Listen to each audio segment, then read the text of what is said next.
नमस्कार, जय हिंद दोस्तों। स्वागत है आपका quick revision classes YouTube channel पर। आज आपका टॉपिक है पोषक तत्वों का संरक्षण, जिसके लगभग सभी एमसीक्यू आज आप कर रहे होंगे। आज इस टॉपिक का आपका महा रिवीजन है, जिससे आपका एक एक प्रश्न पूरा चैप्टर तैयार हो जाएगा।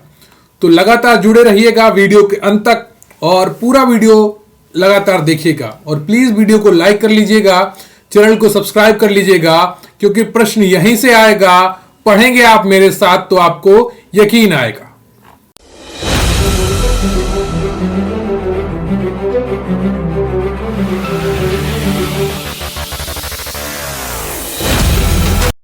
तो इससे पहले कि मैं आपका मॉक टेस्ट शुरू करूं, मैं आपको एक छोटी सी जानकारी देता हूं कि मुख्य सेव का स्पेशल पीडीएफ बैच हमारे चैनल पर चल रहा है, जिसकी फीस मात्र 505 रुपए है। बैच का नाम है मुख्य सेव का गरिमा बैच। इस बैच में आपको सभी क्लासेस की पीडीएफ दी जाएंगी, नोट्स की पीडीएफ दी जाएंगी, 10 फुल पेपर जैसे मॉक टेस्ट और उनका सोल्यूशन भी आपको कराया जाएगा।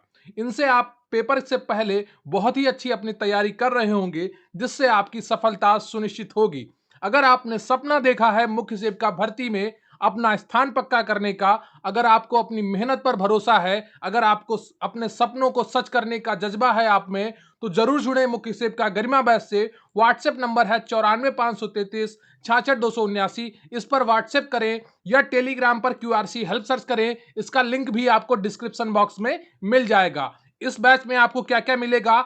3 चरणों में आपकी पूरी तैयारी कराई जाएगी। एक बार आपको थ्योरी पढ़ाई जाएगी, फिर पूरा एमसीक्यू से आपका रिवीजन कराया जाएगा और फिर वन लाइनर से रिवीजन कराया जाएगा। तो हर चीज आपको प्लानिंग के साथ कराई जाएगी, जिससे आपकी सफलता सुनिश्चित हो सके। जिन्होंने 2-2 हजार रुपए में ऑनलाइन बैच लिए हैं, वो सभी रो रहे हैं। उनकी क्लासेस लगातार नहीं चल रही हैं, उनका एक बार भी सिलेबस पूरा होने की उम्मीद नहीं है। लेकिन आपको गरिमा बैच में 3 बार सिलेबस पढ़ाया जाएगा। एक बार आपको पूरा क्लासेस की पीडीएफ और नोट्स थ्योरी के माध्यम से, फिर आपको पूरा एमसीक्यू के माध्यम से और फिर आपको वन लाइनर के माध्यम से। जब 3 बार आप पूरा सिलेबस देख चुके होंगे, तो एक एक चीज आपके दिमाग में बैठ चुकी होगी और आपका सिलेक्शन हर हाल में पक्का होगा। तो अगर आपने सपना देखा है इस भर्ती में अपना स्थान पक्का करने का, तो मात्र 505 रुपए में जुड़े इस बैच से और अपनी जिंदगी का सफर तय करें, बहुत ही स्वाभिमान के साथ, बहुत ही सम्मान के साथ। तो जरूर जुड़िए मुख्य सेव का गरिमा बैच से, निश्चित रूप से आपका फायदा होगा। तो व्हाट्सएप नंबर 94 533 66 279, इस पर मैसेज करिए, वहां पर आपको पूरी जानकारी प्रोवाइड कर दी जाएगी। तो आज का आपका प्रश्न है कि इंटरनेशनल रेड क्रॉस की स्थापना किसने की थी? इसका उत्तर आपको कमेंट बॉक्स में लिखना है कि इंटरनेशनल रेड क्रॉस की स्थापना किसने की थी। ऑप्शन ए है आपका जॉन ब्राइट ने, बी है लॉर्ड डॉसन ने, सी है जेडी रोकपेलर ने और डी ऑप्शन है आपका हेनरी ड्यूनेंट ने। तो इसका उत्तर आपको कमेंट बॉक्स में बताना है। वीडियो के अंत में मैं आपको इसका उत्तर बताऊंगा, लेकिन अभी आप इसका उत्तर जरूर लिखिए अगर आपको आता है। इंटरनेशनल रेड क्रॉस की स्थापना किसने की थी? जॉन ब्राइट ने, लॉर्ड डॉसन ने या जेडी रोकफेलर ने या हेनरी ड्यूनेंट ने? तो इसका ऑप्शन जो सही हो उसका उत्तर कमेंट बॉक्स में जरूर लिखिएगा। तो आज का पहला प्रश्न है, खाद्य पदार्थों में पोषक तत्वों के संरक्षण के लिए सब्जियों को सर्वप्रथम क्या करना चाहिए? बताइए। खाद्य पदार्थों में पोषक तत्वों के संरक्षण के लिए सब्जियों को सर्वप्रथम क्या करना चाहिए? ऑप्शन ए है आपका काटना, बी है धोना, सी है छिलके उतारना और डी है उबालना। तो बताइए इनमें से कौन सा ऑप्शन आपका सही हो जाएगा? खाद्य पदार्थों में पोषक तत्वों के संरक्षण के लिए सब्जियों को सर्वप्रथम क्या करना चाहिए? तो इसका सही उत्तर कौन सा होना चाहिए? बी। क्लियर? आपको सबसे पहले आप धुलेंगे तब काटेंगे, काटने के बाद सब्जियों को नहीं धुलना चाहिए। क्लियर है? आपको काटने के बाद सब्जियों को नहीं धुलना चाहिए, काटने से पहले ही सब्जियों को धुल लेना चाहिए। क्लियर आपको? तो बी ऑप्शन आपका बिल्कुल सही है। खाद्य पदार्थों में पोषक तत्वों के संरक्षण के लिए सर्वप्रथम सब्जियों को धुलना चाहिए। सब्जियों को काटकर धुलने से पोषक तत्व पानी में मिल जाते हैं। क्लियर आपको? तो सब्जियों के छिलके को जितना हो सके उतना पतला छीलें, क्योंकि छिलकी के नीचे ही विटामिन एवं मिनरल्स पाए जाते हैं। क्लियर है आपको? तो बी ऑप्शन आपका बिल्कुल सही है। अगला प्रश्न है आपका, भोजन पकाने के मुख्य उद्देश्य क्या क्या हैं? तो ये कूट वाला क्वेश्चन है, आपको इनमें से पहचानना होगा कि इन पांचों में से कौन सा ऑप्शन आपका सही हो जाएगा। क्लियर आपको? तो भोज्य पदार्थों को सुपाच्य बनाना, या भोजन को स्वादिष्ट बनाना, या भोजन को विविधता प्रदान करना, या भोजन को कीटाणु रहित बनाना, या भोजन का संरक्षण। बताइए भोजन पकाने के मुख्य उद्देश्य क्या क्या है? इन पांचों में से कौन कौन से सही है? ए ऑप्शन में पहला और दूसरा दिया है, बी ऑप्शन में पहला दूसरा और पांचवा दिया है, सी ऑप्शन में दूसरा तीसरा और चौथा दिया है, और डी में उपयुक्त सभी। तो बताइए दूसरे का कौन सा ऑप्शन आपका सही हो जाएगा? भोजन पकाने के मुख्य उद्देश्य क्या क्या है? तो भोज्य पदार्थों को सुपाच्य बनाना, ये तो उद्देश्य होता ही है पकाना, ताकि हम उसे आसानी से खा सकें और उसे हमारी जो शरीर है, हमारे जो पाचन तंत्र है, उसे पचा सके। तो पहला तो ये सही हो गया। दूसरा है भोजन को स्वादिष्ट बनाना। तो हम लोग भोजन तो पकाते इसीलिए हैं कि भोजन थोड़ा से अधिक स्वादिष्ट बन जाए, जिससे जिससे हमको मजा आए खाने में, है ना। तो भोजन को स्वादिष्ट बनाना भी एक उद्देश्य होता है। भोजन को विविधता प्रदान करना, यह भी एक उद्देश्य होता है, क्योंकि हम लोग होते हैं क्या कि एक ही तरीके का भोजन खा के हम लोग बहुत जल्दी बोर हो जाते हैं। तो उससे बचने के लिए भोजन को विविधता प्रदान करते हैं। तो इसके लिए भी भोजन को पकाते हैं तरह तरह से, कभी उबाल के खाते हैं, कभी तल के खाते हैं, कभी भून कर खाते हैं। तो भोजन पकाने के मुख्य उद्देश्य क्या है? भोजन को विविधता प्रदान करना। क्लियर है आपको? और फिर चौथा है भोजन को कीटाणु रहित बनाना। तो एक उद्देश्य यह भी होता है कि भोजन अगर पका दिया जाएगा तो उसमें जो नुकसानदायक कीटाणु हैं वो मर जाएंगे। क्लियर, आपको ये नष्ट हो जाएंगे। तो ये भी उद्देश्य सही हो जाता है। और भोजन का संरक्षण तो होता ही है, जितना अधिक पकाएंगे उतनी अधिक देर तक भोजन हमारा चलता है। क्लियर है आपको? तो 1 2 3 4 5 पांचों ऑप्शन आपके बिल्कुल सही है। तो दूसरे का कौन सा ऑप्शन सही हो जाएगा? डी ऑप्शन आपका सही हो जाएगा, उपयुक्त सभी। क्लियर है आपको? और प्लीज वीडियो को लाइक कर लीजिएगा, चैनल को सब्सक्राइब कर लीजिएगा। तो भोजन पकाने के मुख्य उद्देश्य भोज्य पदार्थों को सुपाच्य, स्वादिष्ट, कीटाणु रहित, विविधता प्रदान करने के सहित संरक्षण प्रदान करना होता है। क्लियर है आपको? अगला प्रश्न है आपका, भोजन पकाते समय किस बात पर सर्वाधिक ध्यान देना चाहिए? बताइए इनमें से कौन सा ऑप्शन आपका सही हो जाएगा? भोजन पकाते समय किस बात पर सर्वाधिक ध्यान देना चाहिए? ऑप्शन ए है आपका स्वच्छता, बी है वातावरण, सी है समय और डी है पकाने का साधन। तो बताइए एबीसीडी में कौन सा ऑप्शन आपका सही हो जाएगा? भोजन पकाते समय किस बात पर सर्वाधिक ध्यान देना चाहिए? ए स्वच्छता, बी वातावरण, सी समय, डी पकाने का साधन। तो बताइए एबीसीडी में कौन सा ऑप्शन आपका सही हो जाएगा? तो तीसरे का जो सही ऑप्शन है आपका वो ए है। क्लियर, आपको सर्वाधिक ध्यान देना चाहिए स्वच्छता पर, कि स्वच्छ चीजों से आपका सब कुछ सही हो जाएगा। क्लियर आपको? तो ए ऑप्शन आपका बिल्कुल सही है। तो भोजन पकाते समय स्वच्छता पर सर्वाधिक ध्यान रखना चाहिए, क्योंकि भोजन पकाने का मुख्य उद्देश्य स्वादिष्ट एवं पौष्टिक भोजन तैयार करना होता है। क्लियर आपको?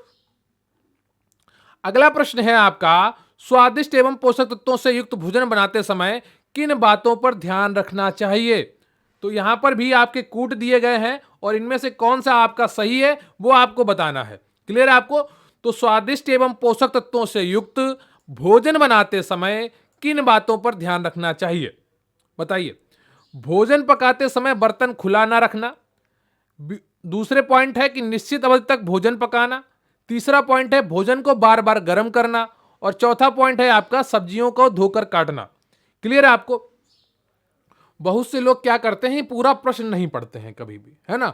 तो इससे क्या होता है, उनको चीजें कभी समझ में नहीं आती और फिर वो क्या करते हैं, दूसरों को दोष देते हैं कि पेपर बहुत कठिन आ गया, टीचर ने सही से नहीं पढ़ाया, सिलेबस आउट ऑफ सिलेबस आ गया। जब आप चीज़ों को सही से पढ़ेंगे नहीं, सामने जो लिखा है उसको पूरा पढ़ने की हिम्मत नहीं करेंगे, तो फिर कैसे आपको समझ में आएगा। ये बहुत ही नकारात्मक आदत होती है छात्रों की, स्टूडेंट्स की, विद्यार्थियों की, कि जो सामने लिखा है उसको पूरा ना पढ़ना, बिल्कुल आलस्य दिखाना हर एक चीज में। तो इस चीज से बचना चाहिए कि जो क्वेश्चन है कम से कम उसे पूरा पढ़ा जाए। जो कंटेंट है आपको, उसके लिए आप कोशिश तो करें। आप चाहते हैं कि बिल्कुल बना के मम्मी जैसे मुंह में चम्मच लगा के बचपन में खिलाती थी वैसे ही टीचर आपको खिला दे, या परीक्षा में वैसे ही प्रश्न आ जाए, तो ऐसा तो संभव नहीं है। फिर कंपटीशन कहां रह जाएगा। कंपटीशन में तो आप तभी आगे निकलेंगे जब आप औरों से अधिक मेहनत करेंगे। आप मेहनत करना नहीं चाहते तो फिर कैसे सफलता मिलेगी। फिर बाद में आप दूसरों को दोष देंगे कि आउट ऑफ सिलेबस हो गया, टीचर ने सही से नहीं पढ़ाया, नोट्स सही नहीं थे, पेपर बहुत कठिन आ गया, टाइम नहीं बचा था। तो ये सब बहानेबाजी हो जाती है बाद में। जो लोग लगातार पढ़ रहे हैं उनके मॉक टेस्ट में क्वेश्चन सही हो रहे हैं। वो क्यों सही कर पा रहे हैं? वो इसीलिए सही कर पा रहे हैं क्योंकि वो लगातार मेहनत कर रहे हैं, वो लगातार अपने सिलेबस से जुड़े हुए हैं। क्लियर है आपको? तो अगर आप अभी भी इस दुविधा में हैं कि सिलेबस नहीं पढ़ा है या ये चैप्टर नहीं पढ़ा है, तो आप कहीं ना कहीं अपने साथ धोखा कर रहे हैं। अपना फोकस बनाकर रखिए। देखिए ये किस तरह से ये लोग जो कमेंट में 20/19 सही कर रहे हैं, 20 जो 18, 17, 20 में से सही कर रहे हैं, वो कैसे सही कर रहे हैं? वो ऐसे ही सही कर रहे हैं कि लगातार अपने सिलेबस से जुड़े हुए हैं, बार बार चीजों को पढ़ रहे हैं। आप भी पढ़ेंगे तो आपके भी सही होने लगेंगे। क्लियर है आपको? तो स्वादिष्ट एवं पोषक तत्वों से युक्त भोजन बनाते समय किन बातों पर ध्यान रखना चाहिए? भोजन पकाते समय बर्तन खुला न रखना, निश्चित अवधि तक भोजन पकाना, भोजन को बार बार गर्म करना या सब्जियों को धोकर काटना। तो चारों में से कौन सा ऑप्शन आपका सही हो जाएगा? बताइए जल्दी से। पहले में 1 2 है, दूसरे में 1 2 3 है और तीसरे में आपका 1 2 4 है और डी में उपयुक्त सभी है। तो बताइए चौथे में कौन सा ऑप्शन आपका सही हो जाएगा? चौथे में सी ऑप्शन आपका सही है। क्लियर है आपको? 1 2 और 4। एक में क्या है? भोजन पकाते समय बर्तन खुला ना रखना। क्लियर है आपको?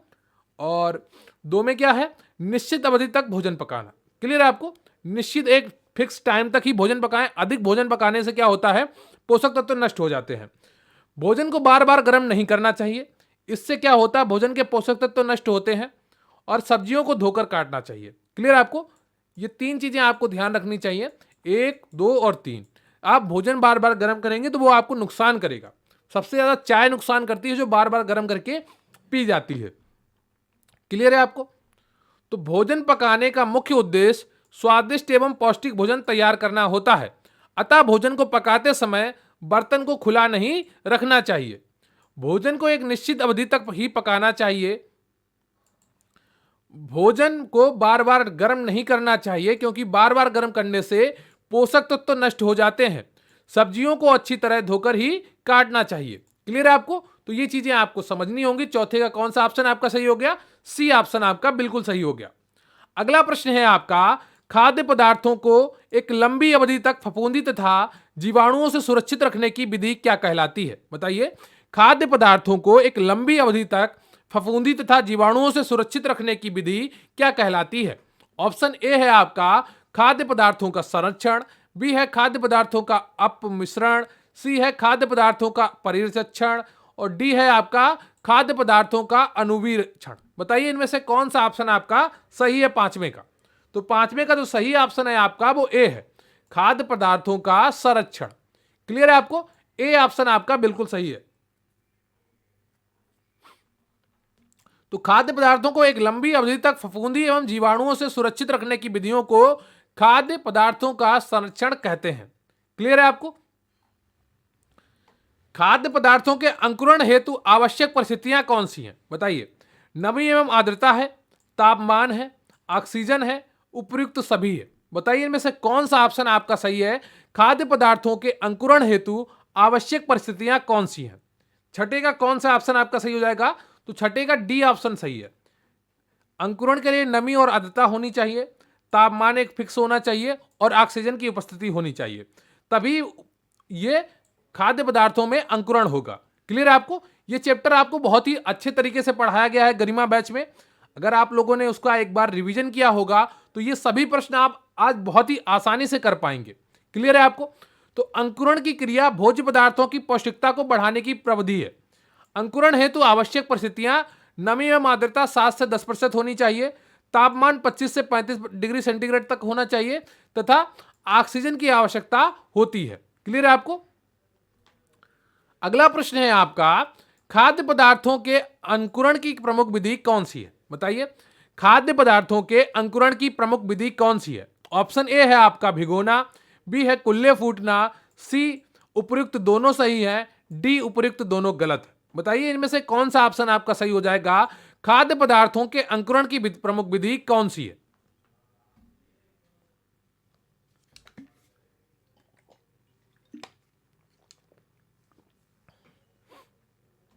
तो सातवें का कौन सा ऑप्शन आपका सही हो जाएगा? देखो भिगोना भी सही है और कुल्ले फूटना भी सही है, इसलिए सी ऑप्शन आपका सही हो जाएगा। इन दोनों को आपको बहुत अच्छे से पढ़ाया गया है गरिमा बैच में। खाद्य पदार्थों के अंकुरण की प्रथम अवस्था भिगोने की क्रिया है। क्लियर है आपको? भिगोने की, यहां पर भिगोना होगा। तत्पश्चात कुल्ले फूटना दूसरी अवस्था है। चने एवं मटर में अंकुरण के 24 घंटे पश्चात विटामिन सी की मात्रा 196 mg तक पाई जाती है। क्लियर आपको? तो चने और मटर को अगर आप भिगा देंगे तो 24 घंटे में उसमें विटामिन सी की मात्रा कितनी हो जाती है? 196 माइक्रोग्राम। क्लियर है आपको? मिलीग्राम जो भी आप कहें, ठीक है, mg तक हो जाती है, 196 mg तक हो जाती है। क्लियर है आपको? अगला प्रश्न है आपका, किण्वन की खोज क्रुइक्सेक ने किस वर्ष की थी? यह भी प्रश्न आपको गरिमा बैच में पढ़ाया गया है। उम्मीद करता हूं आप लोग बिल्कुल सही उत्तर देंगे। 1997 ईस्वी, 1998 ईस्वी, 1999 ईस्वी होगा, यहां पर डॉलर नहीं होगा। क्लियर है आपको? और 2000 ईस्वी। बताइए इनमें से कौन सा ऑप्शन आपका सही हो जाएगा? किण्वन की खोज क्रुइक्सेक ने किस वर्ष की थी? बताइए। आठवें का कौन सा ऑप्शन आपका सही है? तो आठवें का ए ऑप्शन आपका सही है, 1997 ईस्वी। क्लियर है आपको? ए ऑप्शन आपका बिल्कुल सही है, 1997 ईस्वी। किण्वन की क्रिया की खोज वर्ष 1997 ईस्वी में क्रुइक्सेक ने की। किण्वन के प्रयोग से एल्कोहल शराब का निर्माण होता है। क्लियर है आपको?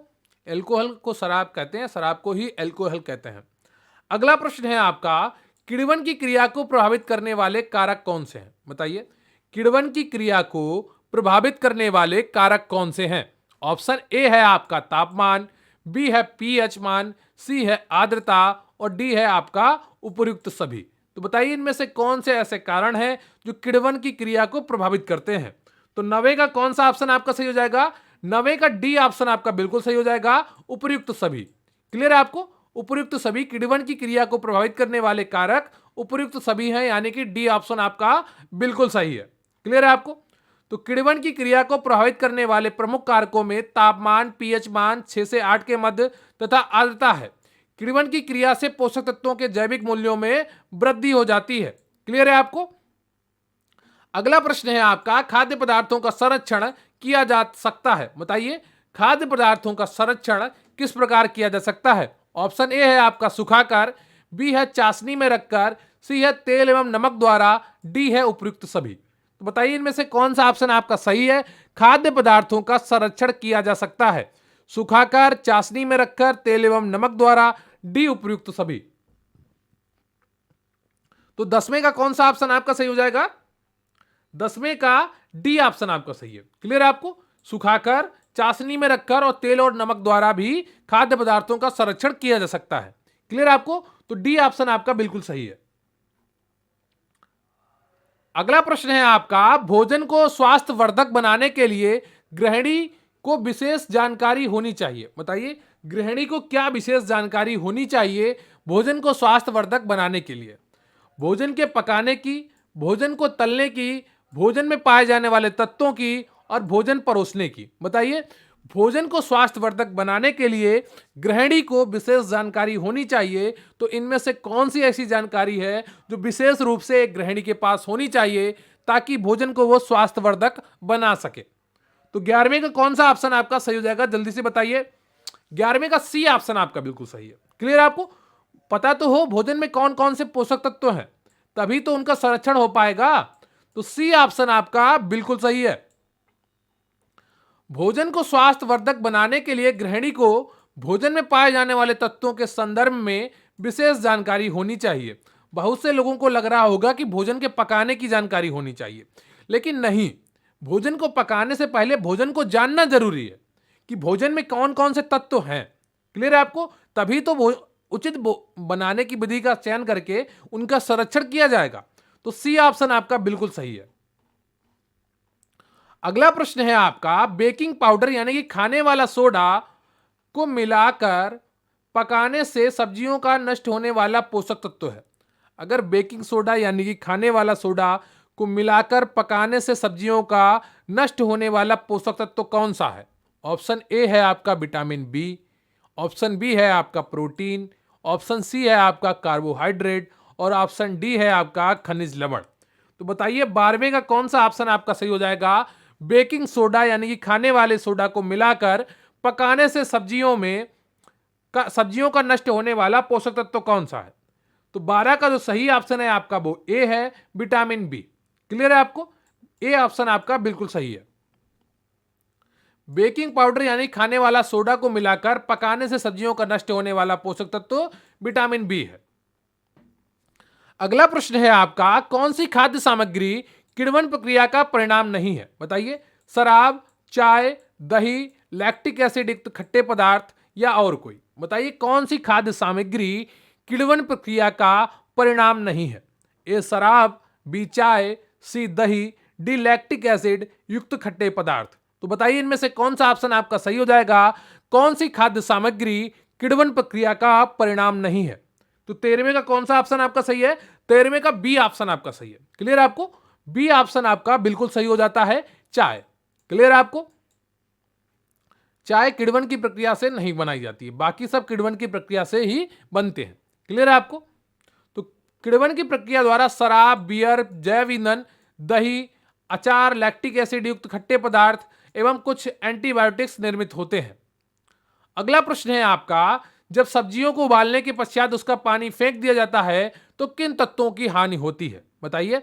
जब सब्जियों को उबालने के बाद उनका पानी फेंक दिया जाता है तो किन तत्वों की हानि होती है? ऑप्शन ए है आपका विटामिन एवं कार्बोहाइड्रेट, ऑप्शन बी है खनिज एवं कार्बोहाइड्रेट, ऑप्शन सी है आपका विटामिन एवं खनिज और ऑप्शन डी है आपका खनिज, विटामिन और कार्बोहाइड्रेट। तो बताइए इनमें से कौन सा ऑप्शन आपका सही है? जब सब्जियों को उबालने के पश्चात उसका पानी फेंक दिया जाता है तो किन तत्वों की हानि होती है? बताइए। 14वें का कौन सा ऑप्शन आपका सही है? 14वें का सी ऑप्शन आपका सही है, विटामिन एवं खनिज।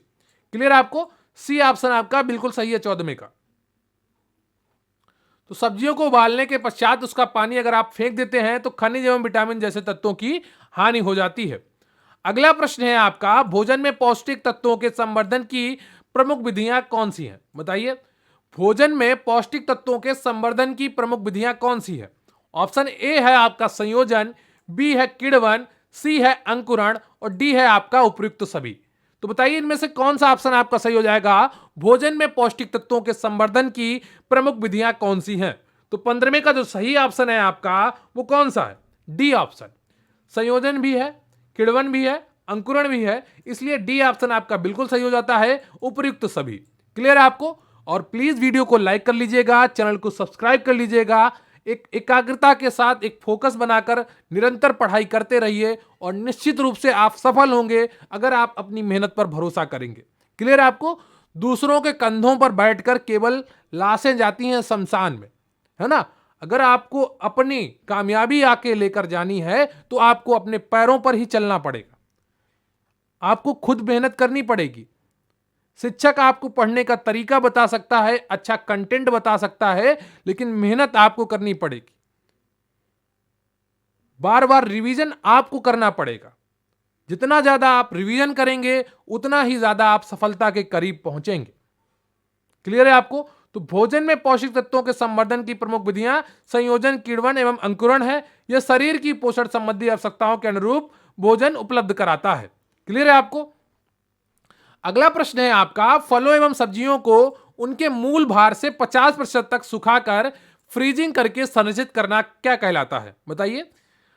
फलों एवं सब्जियों को उनके मूल भार से 50% तक सुखाकर फ्रीजिंग करके संरक्षित करना क्या कहलाता है? ऑप्शन ए है आपका शार्प फ्रीजिंग, बी है डिहाइड्रो फ्रीजिंग, सी है स्लो फ्रीजिंग और डी है त्वरित फ्रीजिंग। तो बताइए एबीसीडी में कौन सा ऑप्शन आपका सही है? तो 16वें का कौन सा ऑप्शन आपका सही हो जाता है? तो 16वें का बी ऑप्शन आपका सही है, डिहाइड्रो फ्रीजिंग। क्लियर आपको? उससे जल निकालना यानी कि डिहाइड्रो फ्रीजिंग। क्लियर आपको? आपने देखा होगा बहुत से घरों में लोग सर्दियों में हरी मटर का संरक्षण कर लेते हैं फ्रीजर में रखकर। क्लियर है आपको? तो वो क्या किस विधि का प्रयोग करते हैं? डिहाइड्रो फ्रीजिंग का प्रयोग करते हैं। तो फलों एवं सब्जियों को उनके मूल भार से 50% तक सुखाकर फ्रीजिंग करके संरक्षित करना ही डिहाइड्रो फ्रीजिंग करना कहलाता है। क्लियर है आपको? वास्तव में यह विधि असंता निर्जलीकरण अंशता है, असंता नहीं, अंशता निर्जलीकरण तथा शीतकरण पर आधारित है। क्लियर है आपको? अंशता यानी कि आंशिक रूप से निर्जलीकरण होता है, फिर उसका शीतकरण होता है। इस विधि द्वारा जिन फलों एवं सब्जियों को संरक्षित करके रखना होता है उन्हें सर्वप्रथम गर्म करके उसमें नमी को कम से कम आधी मात्रा तक सुखा दिया जाता है। क्लियर है आपको? तत्पश्चात इसका हिमीकरण किया जाता है, यानी इनको ठंडा किया जाता है। भोजन पकाते समय पुनः पानी डालकर इसके आकार व मात्रा को पुनः प्राप्त किया जा सकता है। क्लियर है आपको? तो जो हरी मटर का संरक्षण होता है उसको कौन सी विधि प्रयोग होती है? डिहाइड्रोफ्रीजिंग प्रयोग होती है। क्लियर है आपको? अगला प्रश्न है आपका, खमीर व जीवाणुओं को समाप्त करने हेतु निम्न में से कौन प्रभावी है? बताइए, खमीर व जीवाणुओं को समाप्त करने हेतु निम्न में से कौन प्रभावी है? ऑप्शन ए है आपका सार्विक अम्ल, बी है सोडियम बेंजोएट, सी है एसिटिक अम्ल और डी है आपका प्रोपाओनिक अम्ल। तो बताइए इनमें से कौन सा ऑप्शन आपका सही है? खमीर व जीवाणुओं को समाप्त करने हेतु निम्न में से कौन प्रभावी है? सार्विक अम्ल, सोडियम बेंजोएट, एसिटिक अम्ल, प्रोपायोनिक अम्ल। तो बताइए एबीसीडी में कौन सा ऑप्शन आपका सही हो जाएगा 17वें का? तो 17वें का जो ऑप्शन आपका सही है वो बी है, सोडियम बेंजोएट। क्लियर है आपको? बी ऑप्शन आपका बिल्कुल सही है। तो खमीर और जीवाणुओं को समाप्त करने के लिए सोडियम बेंजोएट सर्वाधिक प्रभावी माना जाता है। इसमें पाए जाने वाले तत्वों द्वारा अम्लीय खाद्य पदार्थों में सूक्ष्म जीवों के विकास को रोकने वाले गुण होते हैं, जिसके कारण इसका प्रयोग फलों के रस, कार्बोनेटेड पेय आदि के परिरक्षण में किया जाता है। क्लियर है आपको? अगला प्रश्न है आपका, एफपीओ मानक का प्रयोग किस पर किया जाता है? वस्त्रों पर किया जाता है, मकान बनाने की सामग्री पर किया जाता है, इलेक्ट्रॉनिक उपकरण पर किया जाता है, खाद्य पदार्थों पर किया जाता है? बताइए एफपीओ मानक का प्रयोग किस पर किया जाता है? देखिए बहुत ही आसान उत्तर है आपके लिए ये, क्योंकि इसमें से ना वस्त्रों के बारे में आपके सिलेबस पर है, ना मकान की बनाने की सामग्री के बारे में आपके सिलेबस पर है, और ना ही इलेक्ट्रॉनिक उपकरण के बारे में आपके सिलेबस में है। तो एक ऑप्शन बचता है 18 का डी, तो वही आपका सही होगा, है ना? खाद्य पदार्थों के लिए प्रयोग होता है एफपीओ। ये क्या होता है? एफपीओ मार्क भारत में बेचे जाने वाले सभी प्रसंस्करण युक्त संरक्षण फलों के उत्पादों जैसे कि पैक किए गए फलों के पेय पदार्थ, फल, जैम, स्क्वैश, अचार, निर्जलित फलों के उत्पाद आदि पर यह चिन्ह अनिवार्य है। क्लियर है आपको? अगला प्रश्न है आपका 19, फलों एवं सब्जियों के काटने में एंजाइमी भूरापन यानी कि ब्राउनिंग को निम्न के द्वारा रोका जा सकता है। बताइए किसके द्वारा रोका जा सकता है? ऑप्शन ए है आपका संतुलन, ए नहीं ये कूट है, ठीक है? ऑप्शन नीचे दिए गए हैं। तो ए में दिया है संतुलन, बी में पीएच बढ़ाना, सी है एंटीऑक्सीडेंट का प्रयोग, डी है पानी में डुबोना और ई है आपका हवा में खुला छोड़ देना। बताइए फलों एवं सब्जियों के काटने में एंजाइमी भूरापन को निम्न के द्वारा रोका जा सकता है। ऑप्शन ए है आपका एबीसी, बी है एबीडी, सी है आपका एसीडी और डी है आपका एसीई। आप सीधे से अगर एक आलू काट कर आप रख देंगे तो वो धीरे धीरे भूरा होने लगता है। क्लियर है आपको? तो एंजाइमी भूरापन को निम्न के द्वारा रोका जा सकता है। बताइए किसके द्वारा रोका जा सकता है? 19 का कौन सा ऑप्शन आपका सही होगा? सी ऑप्शन सही होगा। क्लियर आपको? ए, सी और डी सही है। ए यानी कि संतुलन, सी यानी कि एंटीऑक्सीडेंट का प्रयोग करके और डी यानी कि पानी में डुबोना। जब आलू आप काट के पानी में डुबो देते हैं तो वो भूरा नहीं होता है। क्लियर है आपको? तो डी ऑप्शन आपका, इसमें से सी ऑप्शन आपका सही हो जाता है। ए और सी और डी सही है। क्लियर है आपको? तो फलों एवं सब्जियों को काटने में एंजाइमी भूरापन यानी कि ब्राउनिंग को निम्न के द्वारा रोका जा सकता है, संतुलन के द्वारा, एंटीऑक्सीडेंट का प्रयोग करके और पानी में डुबोकर। क्लियर है आपको? ये आप आलू पर प्रयोग कर सकते हैं। एक आलू लीजिए, उसको काट के ऐसे ही रख दीजिए और दूसरा आलू लीजिए, उसको काट कर पानी में डुबो दीजिए। फर्क आपको दिखेगा, पानी वाला आलू भूरा नहीं होगा और कटा हुआ आलू धीरे धीरे रंग बदलने लगेगा। क्लियर है आपको? अगला प्रश्न है आपका, ये कथन वाला है, कथन और कारण वाला है। तो एक कथन है, सुखाने से पहले सब्जियों को रसहीन कर देना चाहिए। ऑप्शन, इसका कारण क्या दिया गया है वो पढ़िए।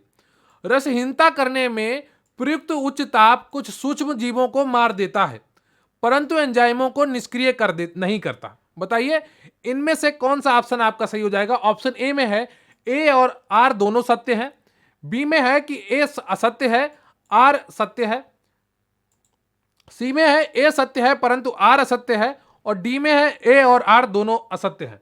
बताइए इनमें से कौन सा ऑप्शन आपका सही हो जाएगा? तो अभी आपको पढ़ाया गया है कि सुखाने से पहले सब्जियों को रसहीन कर देना चाहिए। रसहीनता करने से प्रयुक्त उच्च ताप कुछ सूक्ष्म जीवों को मार देता है परंतु एंजाइमों को निष्क्रिय नहीं करता है। तो ए ऑप्शन आपका सही है, ए आर दोनों सत्य है। क्लियर है आपको? प्लीज वीडियो को लाइक कर लीजिएगा और चैनल को सब्सक्राइब कर लीजिएगा। सुखाने से पहले सब्जियों को रसहीन होगा यहां पर, ठीक है, रसहीन कर देना चाहिए, सेना नहीं होगा, यहां पर देना होगा, क्योंकि रसहीनता करने में प्रयुक्त उच्च ताप कुछ सूक्ष्म जीवों को मार देता है परंतु एंजाइमों को निष्क्रिय नहीं करता है। क्लियर है आपको?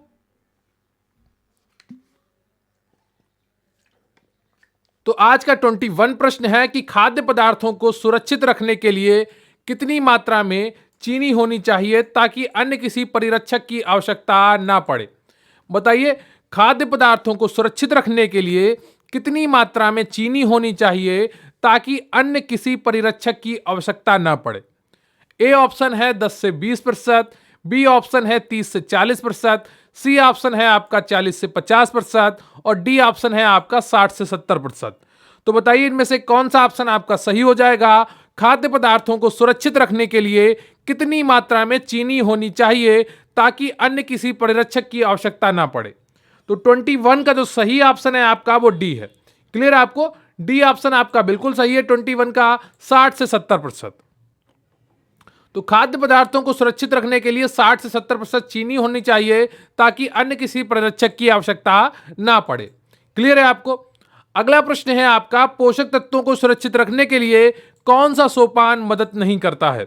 आपको बताना है कि पोषक तत्वों को सुरक्षित रखने के लिए कौन सा सोपान मदद नहीं करता है, यानी कि संरक्षण का कौन सा तरीका है जो मदद नहीं करता है। ए, प्रेशर कुकर में पकाना, बी, चावल और दाल को बार बार और सही तरीके से धोना, सी, सब्जियों के छिलकों को ना निकालना, डी, छिलका निकालने से पहले धोना। तो बताइए इनमें से कौन सा ऐसा ऑप्शन है जो पोषक तत्वों को सुरक्षित रखने के लिए मदद नहीं करता है। तो इसमें जो सही ऑप्शन है आपका वो बी है। क्लियर है आपको? चावल और दाल को बार बार सही तरीके से अगर आप धोएंगे तो उसके पोषक तत्व जल में घुलकर बह जाएंगे। क्लियर है आपको? इसीलिए चावल को एक बार ही धुलें, दाल को एक बार ही धुलें। ज्यादा देर तक धुलेंगे और उसके पानी को फेंकेंगे तो क्या होगा, उसके पोषक तत्व बाहर निकल जाएंगे और फिर चावल और दाल आपका क्या बचेगा, एक भूसा बचेगा। क्लियर है आपको? चावल तो बहुत जल्दी अपने पोषक तत्व छोड़ देता है जल में, दाल फिर भी काफी हद तक बचा के रखती है। क्लियर आपको? तो चावल और दाल को बार बार नहीं धुलना चाहिए। बहुत से लोग तो चावल को उबालते हैं और पानी फेंक देते हैं, वो बहुत ही गलत तरीका है बनाने का, क्योंकि जो पोषक तत्व हैं वो जल में घुल चुके होते हैं और आप सारे पोषक तत्व को बाहर फेंक कर सिर्फ भूसा खा रहे होते हैं। क्लियर आपको? तो बी ऑप्शन आपका बिल्कुल सही है। पोषक तत्व को सुरक्षित रखने के लिए चावल और दाल को बार बार और सही तरीके से धोना नहीं चाहिए, क्योंकि चावल और दाल को बार बार धोने से उसमें उपस्थित पोषक तत्व निकल जाते हैं। क्लियर है आपको? तो बी ऑप्शन आपका बिल्कुल सही है। अगला प्रश्न है आपका, खाद्य पदार्थ का संरक्षण की अवधि इससे संबंधित है। बताइए, खाद्य पदार्थ का संरक्षण की अवधि इससे संबंधित है। ऑप्शन ए है आपकी जल की मात्रा, बी है पोषक तत्वों की मात्रा, सी है संरचना, डी है उपरोक्त में से कोई नहीं। तो बताइए इनमें से कौन सा ऑप्शन आपका सही है। खाद्य पदार्थ का संरक्षण की अवधि इससे संबंधित है। जल की मात्रा, पोषक तत्वों की मात्रा, संरचना, उपरोक्त में से कोई नहीं। तो 23 का कौन सा ऑप्शन आपका सही हो जाएगा। ए ऑप्शन आपका सही है, जल की मात्रा। क्लियर है आपको? तो खाद्य पदार्थ के संरक्षण की अवधि जल की मात्रा से संबंधित है। यदि किसी खाद्य पदार्थ में जल की मात्रा अधिक होगी तो वह खाद्य पदार्थ जल्दी खराब होगा, जैसे हरी सब्जियां एवं रसेदार फल। परंतु जिन खाद्य पदार्थों में जल की मात्रा कम होती है वे लंबे समय तक संरक्षित किए जा सकते हैं, जैसे सूखे मेवे होते हैं, है ना, उसमें जल की मात्रा बिल्कुल नाम मात्र की होती है, होती ही नहीं है। क्लियर है आपको? जिसके कारण क्या होता है, वो लंबे समय तक संरक्षित रहते हैं। प्लीज वीडियो को लाइक कर लीजिएगा और चैनल को सब्सक्राइब कर लीजिएगा। मैं आपको बताना भूल जाता हूं, लेकिन आप लोग प्लीज ध्यान रखिएगा कि वीडियो को लाइक करना भी होता है और चैनल को सब्सक्राइब करना भी होता है। इससे क्या होता है, हमें भी एक मोटिवेशन मिलता है कि आपके लिए मेहनत करें और आपको भी टाइम से कंटेंट मिलता रहता है। क्लियर है आपको? तो ब्लाचिंग फल संरक्षण की एक विधि है जिसमें, बताइए, ब्लाचिंग फल संरक्षण की एक विधि है जिसमें खाद्य पदार्थों से सूक्ष्म जीवों को निकालना, खाद्य पदार्थों में उपस्थित सूक्ष्म जीवों को मारना, खाद्य के एंजाइम को अक्रियाशील बनाना, रासायनिक क्रिया की दर को कम करना। तो बताइए इनमें से कौन सा ऑप्शन आपका सही हो जाएगा। ब्लाचिंग फल संरक्षण की एक विधि है जिसमें खाद्य पदार्थों से सूक्ष्म जीवों को निकालना, खाद्य पदार्थों में उपस्थित सूक्ष्म जीवियों को मारना, खाद्य के एंजाइम को क्रियाशील बनाना, रासायनिक क्रिया की दर को कम करना। तो बताइए इनमें से कौन सा ऑप्शन आपका सही हो जाएगा? तो 24 का जो सही ऑप्शन है आपका वो बी है, खाद्य पदार्थों में उपस्थित सूक्ष्म जीवियों को मारना ब्लाचिंग फल संरक्षण की एक विधि है। क्लियर है आपको? तो बी ऑप्शन आपका बिल्कुल सही है। ब्लाचिंग फल संरक्षण की एक विधि है जिसमें खाद्य पदार्थों में उपस्थित सूक्ष्म जीवों को मारा जाता है। क्लियर? आपको क्या किया जाता है? सूक्ष्म जीवियों को मार दिया जाता है। ब्लाचिंग गर्म पानी या भाप द्वारा की जाती है जिससे खाद्य पदार्थ में उपस्थित जीवाणु नष्ट हो जाते हैं। इस विधि द्वारा खाद्य पदार्थों में उपस्थित सूक्ष्म जीवों को नष्ट करके उसे खराब होने से बचाया जाता है। क्लियर है आपको? अगला प्रश्न है आपका, अंकुरण के समय जो एंजाइम सक्रिय होता है उसे क्या कहते हैं? बताइए, अंकुरण के समय जो एंजाइम सक्रिय होता है उसे क्या कहते हैं? ऑप्शन ए है आपका पेप्सिन कहते हैं, बी ब्रोमोलिन कहते हैं, सी अमाइलज कहते हैं, डी रेनिन कहते हैं। तो बताइए इनमें से कौन सा ऑप्शन आपका सही हो जाएगा? अंकुरण के समय एंजाइम सक्रिय होते हैं, तो कौन से एंजाइम सक्रिय होते हैं अंकुरण के समय पर? तो 25 का कौन सा ऑप्शन आपका सही हो जाएगा? 25 का सी ऑप्शन आपका सही है, अमाइलेज। क्लियर आपको? सी ऑप्शन आपका बिल्कुल सही है। तो अमाइलेज अंकुरण के समय सक्रिय एंजाइम होता है। अनाज के अंकुरण से अनाजों के पौष्टिक तत्व विशेषकर विटामिन B1, B2, नियासिन तथा विटामिन सी की मात्रा में काफी वृद्धि हो जाती है तथा अंकुरण से कार्बोज की कुछ मात्रा परिवर्तित हो जाती है। क्लियर है आपको? इस तरह से आपकी तैयारी कंप्लीट होती रहेगी अगर आप फोकस बनाकर पढ़ते रहेंगे। क्लियर है आपको? आपको जितना अधिक क्वेश्चन को देख पा सकते हैं उतना अधिक देखिए, क्योंकि यही आपकी परीक्षा में सबसे बड़ी ताकत बनेंगे। आपका कॉन्फिडेंस तभी डेवलप होगा जब आप बार बार प्रश्नों को कर रहे होंगे। क्लियर है आपको? और कोशिश किया करिए जो प्रश्न आपके गलत हों उन्हें एक बार नोट जरूर करिए, क्योंकि नोट करने से क्या होता है, चीजें दिमाग में बैठ जाती हैं। क्लियर है आपको? और अपना फोकस बनाकर रखिए। मैं बार बार इसलिए कहता हूं क्योंकि कई बार क्या होता है, हमारा मन आलसिया जाता है ना? तो वो कहता चलो छोड़ो आज नहीं पढ़ते, है ना? कभी कभी मन ढीला पड़ जाता है, उतना मोटिवेशन नहीं आता है। ये सबके साथ होता है, आपके साथ सिर्फ नहीं हो रहा, अगर हो रहा है तो। लेकिन आपको खुद को जिंदा रखना होता है ना, खुद को डेली जगाना पड़ता है। जैसे सुबह उठने से पहले हमें डेली खुद को जगाना पड़ रहा है कि उठो कुछ करना है, वैसे ही पढ़ाई का भी है। जितना आप खुद से बात करेंगे कि आज पढ़ना है, आज इतना टारगेट है, कल इतना है, तो इससे क्या होगा, मन मोटिवेट बना रहेगा। क्लियर है आपको? कम खर्च में भोजन संरक्षण सिखाने के लिए सबसे उपयुक्त विधि कौन सी है? बताइए, कम खर्च में भोजन संरक्षण सिखाने के लिए सबसे उपयुक्त विधि कौन सी है? बताइए। ऑप्शन ए है आपका भाषण, बी है सामूहिक वार्तालाप, और सी है प्रयोगशाला विधि, डी है प्रदर्शन। तो बताइए इनमें से कौन सा ऑप्शन आपका सही हो जाएगा? कम खर्च में भोजन संरक्षण सिखाने के लिए सबसे उपयुक्त विधि कौन सी है? तो 26 का कौन सा ऑप्शन आपका सही हो जाएगा? डी। क्लियर आपको? प्रदर्शन जो विधि है ये सबसे आसान विधि है। क्लियर आपको? कम खर्च में भोजन संरक्षण सिखाने के लिए सबसे उपयुक्त विधि कौन सी है? प्रदर्शन। क्लियर है आपको?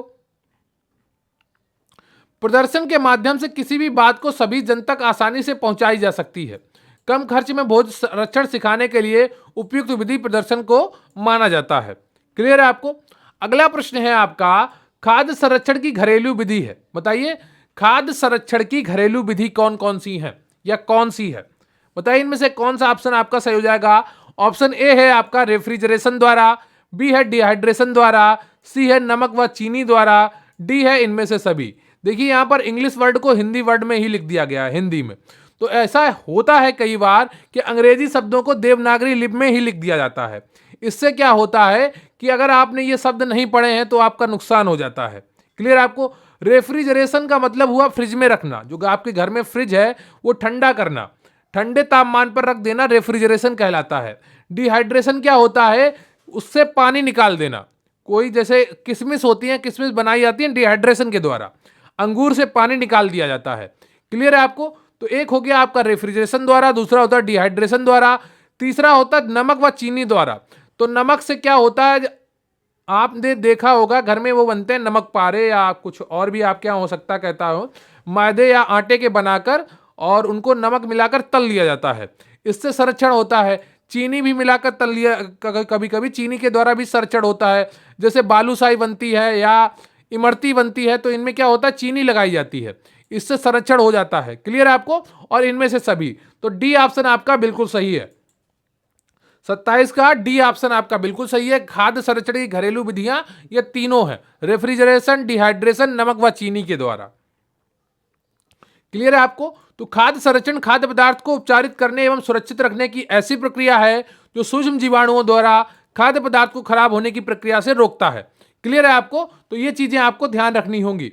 अगला प्रश्न है आपको, ये कई बार आपको बताया भी गया है कि भंडार गृह में नमी होने पर डिब्बों को रखने के पूर्व क्या करना चाहिए? बताइए, भंडार गृह में नमी होने पर डिब्बों को रखने से पूर्व क्या करना चाहिए? ऑप्शन ए है डिब्बों को तेल में डुबोकर उसे फिर यूं ही रखना चाहिए, या ऑप्शन बी डिब्बों को पानी में रखना चाहिए, या ऑप्शन सी डिब्बों को गर्म जल में रखना चाहिए, या ऑप्शन डी तेल युक्त वस्त्र उसके चारों तरफ रगड़ देना चाहिए। तो बताइए इनमें से कौन सा ऑप्शन आपका सही हो जाएगा? भंडार गृह में नमी होने पर डिब्बों को रखने के पूर्व क्या करना चाहिए? तो 28 का कौन सा ऑप्शन आपका सही हो जाएगा? डी ऑप्शन आपका सही है। क्लियर है आपको? तेल युक्त वस्त्र उसके चारों तरफ रगड़ देने चाहिए। क्लियर है आपको? तो डी ऑप्शन आपका बिल्कुल सही हो जाता है 28 का। अगला प्रश्न है आपका, खाद्य संरक्षण की निम्नलिखित में से किस विधि में एंजाइमें विकृत हो जाती हैं? बताइए, खाद्य संरक्षण की निम्नलिखित में से किस विधि में एंजाइम जो है वो विकृत हो जाती हैं? ऑप्शन ए है आपका अपूयन, बी है वर्णहीन करना, सी निर्जलीकरण करना, डी अचार बनाना। तो इनमें से कौन सा ऑप्शन आपका सही हो जाएगा? बताइए जल्दी से। 29 का जो सही ऑप्शन है ये बिल्कुल सही है। निर्जलीकरण करने से क्या होता है, जो एंजाइम है वो विकृत हो जाते हैं। एंजाइम की क्रिया को कई विधियों से निरोधित किया जाता है। इनमें प्रमुख है एंजाइम को निष्क्रिय करने बनाने वाला, ताप तक गर्म करना, प्रशीतन करना, वायु का विलोपन व प्रकाश है। खाद्य संरक्षण के लिए निर्जलीकरण के कारण एंजाइमें विकृत हो जाती हैं। क्लियर है आपको? आपका अगला प्रश्न है, खाद्य पदार्थों के संरक्षण के लिए कौन सी विधि अधिक वैज्ञानिक है? बताइए, खाद्य पदार्थों के संरक्षण के लिए कौन सी विधि अधिक वैज्ञानिक है? ऑप्शन ए है आपका रासायनिक विधि, बी है भौतिक विधि, सी है विकिरण विधि, डी है इनमें से कोई नहीं। बताइए, खाद्य पदार्थों के संरक्षण के लिए कौन सी विधि अधिक वैज्ञानिक है? ये आधुनिक युग की विधि भी है और इससे संरक्षण काफी अच्छे तरीके से होता है। तो 30 का कौन सा ऑप्शन आपका सही हो जाएगा? 30वें का, तो 30वें का सी ऑप्शन आपका सही है, विकिरण विधि है। क्लियर है आपको? क्या है? विकिरण विधि खाद्य पदार्थों के संरक्षण के लिए सबसे अधिक वैज्ञानिक विधि है। तो खाद्य पदार्थों की संरक्षण की सर्वाधिक वैज्ञानिक विधि विकिरण विधि है। विकिरण विधि एक संरक्षण की ऐसी भौतिक प्रक्रिया है जो पर्यावरण की दृष्टि से पूर्णतः सुरक्षित होती है। इसमें कम ऊर्जा व्यय होती है तथा रेडियोधर्मिता जैसी भी कोई समस्या नहीं रहती है। क्लियर है आपको? तो सी ऑप्शन आपका बिल्कुल सही है। अगला प्रश्न है आपका, भोजन पकाने की इस विधि में नमी एवं ताप आवश्यक है। ए ग्रिलिंग, बी बेकिंग, सी पोचिंग, डी सभी गलत है। बताइए इनमें से कौन सा ऑप्शन आपका सही हो जाएगा? भोजन पकाने की इस विधि में नमी एवं ताप आवश्यक है। बताइए कौन सा ऑप्शन आपका सही है? तो 31 का जो सही ऑप्शन है आपका वो है सी, पोचिंग। क्लियर है आपको? सी ऑप्शन आपका बिल्कुल सही है, पोचिंग। तो भोजन पकाने की पोचिंग विधि में नमी एवं ताप आवश्यक है। पोचिंग का तापमान 80 से 85 डिग्री सेल्सियस होता है। पोचिंग विधि का इस्तेमाल ज्यादातर अंडे और मांस मछलियों में किया जाता है। क्लियर है आपको? तो सी ऑप्शन आपका बिल्कुल सही है, यह आप ध्यान रखिएगा। आपका अगला प्रश्न है, निम्नलिखित में से कौन सा वर्णन ब्लाचिंग के बारे में बताता है? तो 4 ऑप्शन दिए गए हैं, उसमें से आपको ब्लाचिंग के बारे में आपको पहचानना है। ऑप्शन ए है आपका भाप के दबाव में पकाना यानी कि प्रेशर कुकिंग, बी है खाद्य पदार्थों को 3 मिनट के लिए उबालना, सी है खाद्य पदार्थों को पहले ठंडे पानी में डालना और फिर पानी में उबालना, और डी है उबलते पानी में खाद्य पदार्थ को कुछ मिनट के लिए डालना और फिर ठंडा करना। बताइए इनमें से कौन सा ऑप्शन आपका सही है? निम्नलिखित में से कौन सा वर्णन ब्लाचिंग के बारे में बताता है? तो 32 का जो सही ऑप्शन है आपका वो डी है। क्लियर है आपको? उबलते पानी में खाद्य पदार्थ को कुछ मिनट के लिए डालना और फिर ठंडा कर लेना। ब्लाचिंग में उबलते पानी में खाद्य पदार्थ को कुछ मिनट के लिए डालना और फिर ठंडा किया जाता है। क्लियर है आपको? अब ये देखो तर्क और कथन वाला प्रश्न है। इसमें एक अभिकथन है, फिर उसका तर्क दिया गया है। यह प्रश्न आपने पिछली क्लास में भी किए थे, तो बताइएगा इनमें से कौन सा ऑप्शन आपका सही होगा। अभिकथन है कि मुलायम व फूली हुई चपाती पाने के लिए गूथे हुए आटे को लगभग आधे घंटे छोड़ने के बाद दोबारा जरूर गूंथना चाहिए। ठीक है, तो ये अभिकथन है। अब दूसरा इसका तर्क क्या है कि पुनः गुथा हुआ आटा ग्लूटीन के विकास में मदद करता है, जिसमें स्टार्च का गुण होता है जो रोटी को फुलाने में मदद करता है। क्या यह तर्क इस कथन का सही है? क्या यह कथन सही है? क्या यह तर्क सही है? आपको ये तीन चीजें देखनी है, बताइएगा। ठीक है, ध्यान से पढ़िए क्वेश्चन 33 कि मुलायम व फूली हुई चपाती पाने के लिए गूंथे हुए आटे को लगभग आधे घंटे छोड़ने के बाद दोबारा गूंथना चाहिए। ये कथन है। ठीक है, और इसका तर्क दिया है कि पुनः गुथा हुआ आटा ग्लूटीन के विकास में मदद करता है, जिसमें स्टार्च का गुण होता है जो रोटी को फुलाने में मदद करता है। क्लियर है आपको? तो ये क्या है? ये वैज्ञानिक कारण है जिसके कारण रोटी फूलती है। बताइए 33 का कौन सा ऑप्शन आपका सही हो जाएगा? तो 33 का ए ऑप्शन सही है। ए तथा आर दोनों सही है। कथन भी आपका सही है कि आधा घंटा छोड़ने के बाद जब आटा दोबारा गूंथेंगे तो रोटी अच्छे से फूलेगी। और उसका जो तर्क दिया गया है, जो वैज्ञानिक कारण दिया गया है कि ग्लूटीन के विकास में मदद करता है, जिससे स्टार्च का गुण होता है, जिसमें स्टार्च का गुण होता है जो रोटी को फुलाने में मदद करता है। तो ए तथा आर दोनों सही हैं, कथन और तर्क दोनों सही हैं। क्लियर है आपको? अगला प्रश्न है आपका, डबल रोटी बनाने में कवक प्रतिबाधा के लिए डाट डाट यानी कि किसका प्रयुक्त होता है? बताइए डबल रोटी बनाने में कवक प्रतिबाधा के लिए किसका प्रयुक्त होता है? A sodium chloride, B sodium और calcium propionate, C calcium carbonate, D उक्त में से कोई नहीं। बताइए डबल रोटी बनाने में कवक प्रतिबाधा के लिए प्रयुक्त होता है, क्या प्रयुक्त होता है? तो 34 का जो सही ऑप्शन है आपका वो ए है, सोडियम क्लोराइड प्रयुक्त होता है। क्लियर आपको? ए ऑप्शन आपका बिल्कुल सही है, सोडियम क्लोराइड प्रयुक्त होता है। तो डबल रोटी बनाने में कवक प्रतिबाधा के लिए सोडियम क्लोराइड प्रयुक्त होता है।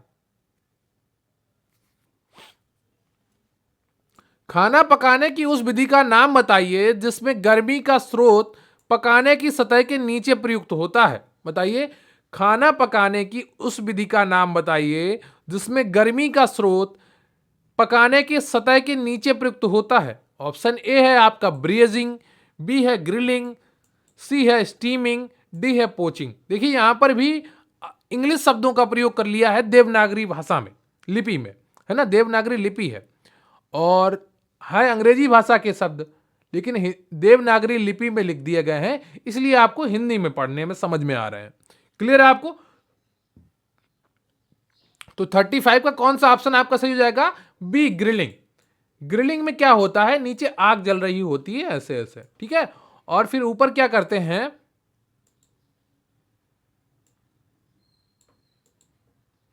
ये ऐसे ऐसे ग्रिल होती है, उसके ऊपर रख के पकाते हैं।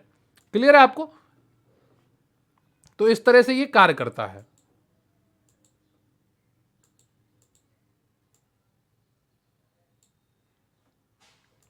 क्लियर है आपको? तो खाना पकाने की उस विधि का नाम ग्रिलिंग है जिसमें गर्मी का स्रोत पकाने की सतह के नीचे प्रयुक्त होता है।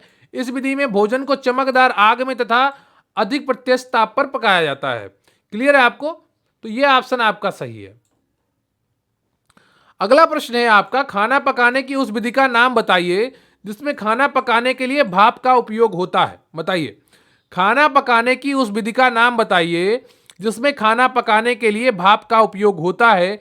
ए ऑप्शन है माइस्ट हीट, बी है ड्राई हीट, सी है हॉट फैट और डी है माइक्रोवेव। तो बताइए इनमें से कौन सा ऑप्शन आपका सही है। खाना पकाने की उस विधि का नाम बताइए जिसमें खाना पकाने के लिए भाप का उपयोग होता है। तो 36 का कौन सा ऑप्शन आपका सही है। 36 का डी ऑप्शन आपका सही है, माइक्रोवेव। क्लियर है आपको, डी ऑप्शन आपका बिल्कुल सही है। तो खाना पकाने की उस विधि का नाम माइक्रोवेव है जिसमें खाना पकाने के लिए भाप का उपयोग होता है। इस विधि में माइक्रोवेव किरणों में माध्यम से भोजन पकाया जाता है। क्लियर है आपको। अगला प्रश्न है आपका 37। खुला पकाने की अपेक्षा प्रेशर कुकर में पकाने से पोषक तत्व ज्यादा सुरक्षित रहते हैं क्योंकि ऑप्शन है आपके प्रेशर कुकर में पकाने में कम समय लगता है। ऑप्शन बी है आपका प्रेशर कुकर में कम पानी लगता है। ऑप्शन सी है आपका प्रेशर कुकर में कम तापमान पर भी पकाया जाता है। ऑप्शन डी है आपका उपर्युक्त में से कोई नहीं। तो बताइए एबीसीडी में कौन सा ऑप्शन आपका सही है। खुला पकाने की अपेक्षा प्रेशर कुकर में पकाने से पोषक तत्व ज्यादा सुरक्षित रहते हैं क्योंकि। तो 37 का जो सही ऑप्शन है आपका वो ए है, प्रेशर कुकर में पकाने में कम समय लगता है। इस कारण क्या होता है कि पोषक तत्व ज्यादा सुरक्षित रहते हैं। तो खुला पकाने की अपेक्षा प्रेशर कुकर में पकाने से पोषक तत्व ज्यादा सुरक्षित रहते हैं क्योंकि प्रेशर कुकर में पकाने में कम समय लगता है। प्रेशर कुकर में सभी जीवाणुओं को नष्ट कर देता है और भोजन सुरक्षित तथा स्वास्थ्यवर्धक होता है। क्लियर है आपको। अगला प्रश्न है आपका कि डाट डाट फलों और सब्जियों को उबलते जल या भाप में कुछ देर गर्म करने की विधि है। तो कौन सी विधि फलों और सब्जियों को उबलते जल या भाप में कुछ देर गर्म करने की विधि है। ऑप्शन ए है आपका बाटलिंग, बी है कवरिंग, सी है ब्लाचिंग, डी है फ्रीजिंग। तो 38 का कौन सा ऑप्शन आपका सही हो जाएगा, सी ब्लाचिंग। तो इस विधि को आप बहुत अच्छे से पढ़ लीजिएगा क्योंकि कई एमसीक्यू आप देख चुके हैं। क्लियर है आपको। तो इस विधि का आप बिल्कुल भी मत भूलिएगा। उम्मीद करता हूं कि आपकी परीक्षा में यह रखी होगी। तो ब्लाचिंग फलों और सब्जियों को उबलते जल या भाप में कुछ देर गर्म करने की विधि है। क्लियर है आपको।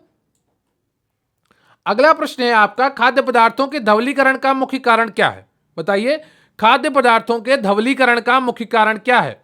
ऑप्शन ए है आपका खाद्य पदार्थ को साफ करता है, बी नाशक जीव प्रसरण को रोकता है, सी खाद्य पदार्थों में एंजाइमों को निष्क्रिय करता है, डी खाद्य पदार्थों को शुष्क होने से रोकता है। तो बताइए एबीसीडी में कौन सा ऑप्शन आपका सही हो जाएगा। खाद्य पदार्थों के धवलीकरण का मुख्य कारण क्या है बताइए।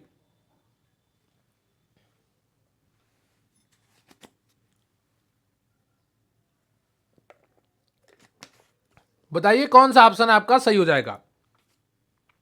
तो 39 का जो सही ऑप्शन है आपका वो सी है, खाद्य पदार्थों में एंजाइम को निष्क्रिय कर देता है।